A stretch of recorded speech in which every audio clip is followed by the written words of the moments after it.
Hey, so had to seal the roof. Went through, I want to say 6 cans of this sealant, the elastomeric sealant. It's really thick, but the whole point is because we're gonna have solar panels up here on the roof, that you want a cool surface, and so white with a little bit of an air pocket will give us cool. So this was a pain in the ass because the forecast was fair weather, and then crazy amounts of clouds showed up and rained on it on the first day.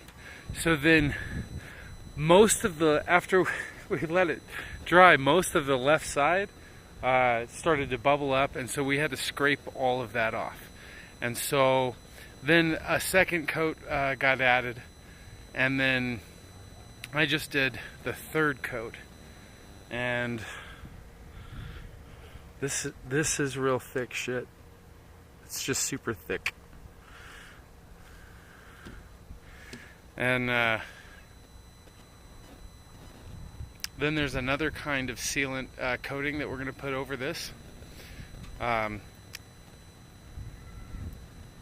we found a leak on that dude on the left side. So we caulked it along the left side. It was just leaking in down on that wood on the inside. And I believe that's been fixed. But that is the rough roof. And then tomorrow we'll add the other junk on the roof, and next week I'll start installing the panels. We're gonna go 4 on this side. They're about 5.5 feet long by 3.5 feet wide. So they're gonna take up this entire space. And we might have some overlap a little over the edge, which will narrow the field of view and the amount of light that comes in through the sunroof.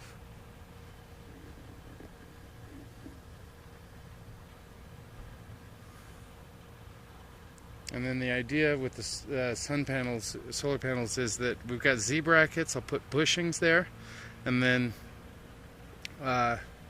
they'll be raised up.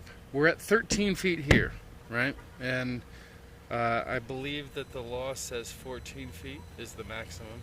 So with the solar panel itself, and then the bracket, and then the bushings, we're going to be at roughly 13.6 or 13.5.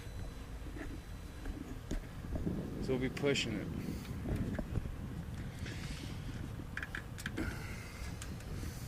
Along the side here, this is the trench. Water collects and runs down the side of it and off of the truck, and so there's going to be there's going to be a little bit of a gap, and then the solar panel will be here, maybe here, and it's a little bit wider.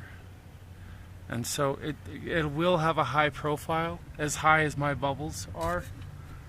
You can see my bubble profile. You have to be, a good 25 feet away from the truck to even start to appreciate them from maybe the front or the back. But with the solar panels mounted, it's going to be interesting to see if I really lose that stealth. I'm just trying to get the first pass anyway, so that I'm under scrutiny. I'm going to fail scrutiny, because there's going to be a vent in this side, possibly 2 vents punched into the side, and then all of the undercarriage stuff that we're adding, and we're going to put sheet metal around it, and a welded metal frame.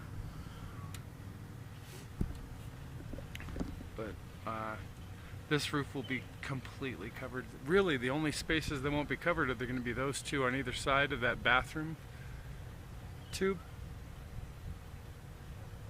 Sun tube. It's a fake sun tube. It's not a complete tube. And then the pain in the ass will be popping up through this in winter time or after rain to clean my solar panels. Because if solar panels are obstructed, they stop working efficiently and properly.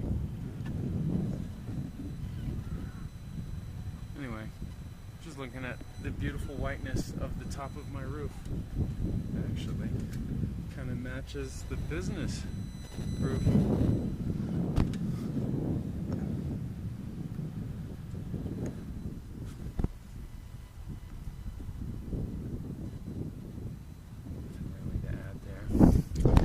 If you care, these weird patches around the tube, that's an old mistake that I made. I had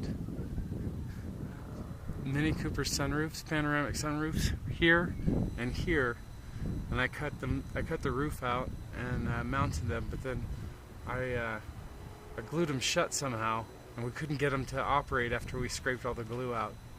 So rather than let that be a thing that consumes my life, we moved into these guys, these little bubbles.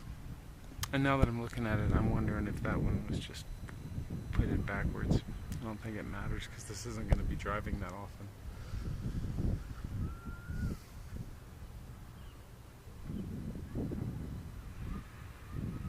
That was a big pain in the butt and a waste of time. The rain that came down and messed up the right side of the truck.